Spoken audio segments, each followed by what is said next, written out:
अपमान करती हैं वो या भूली जाती हैं। वो कहते हैं स्त्रियों के लिए एक ही व्रत, एक ही नेमा, काय वचन मन पद पद सेवा।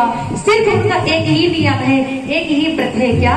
सिर्फ अपने पति के चरणों की सेवा करें। अगर वो सिर्फ अपने पति की ही सेवा करती, पति का पूजन करती, तो उसे समस्त पूजा का फल स्वतः ही प्राप्त हो जाता है। वो अनायास ही भगवान के धाम को, पति लोग को पहुंच जाती हैं। कुछ करने की जरूरत नहीं पड़ती है। सिर्फ एक ही काम, पति की पूजा करे, पति की सेवा करे, इसके सिवा कुछ न करे, अपने आप ही वो परम गति को प्राप्त होती हैं।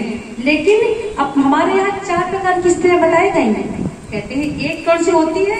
उत्तम श्रेणी की स्त्री कौन होती है? जिसके सपने में भी पराये पुरुष को न देखे, वो उत्तम श्रेणी की होती है। और मध्यम श्रेणी कौन सी होती है? जो अपनी बराबरी का हो उसे भाई समझे, जो हमसे बड़ा हो वो पिता के समान समझे, जो हमसे छोटा हो उसे पुत्र की दृष्टि से देखे। ऐसे उत्तम, ये मध्यम दृष्टि हो सकती है।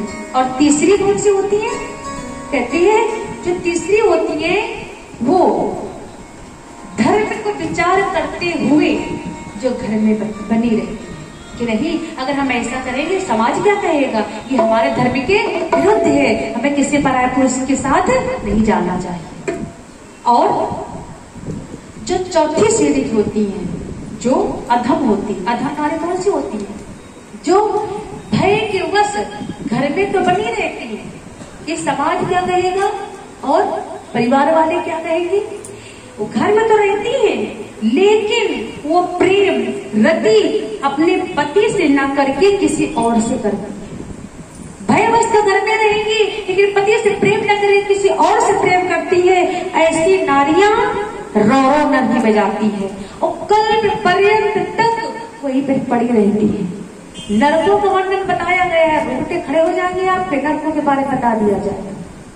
समय नहीं है, कभी समय होगा तो बताएंगे, अभी हम आगे बढ़ते, समय नहीं है। लेकिन ये बात है कभी उनकी मुक्ति नहीं होती है।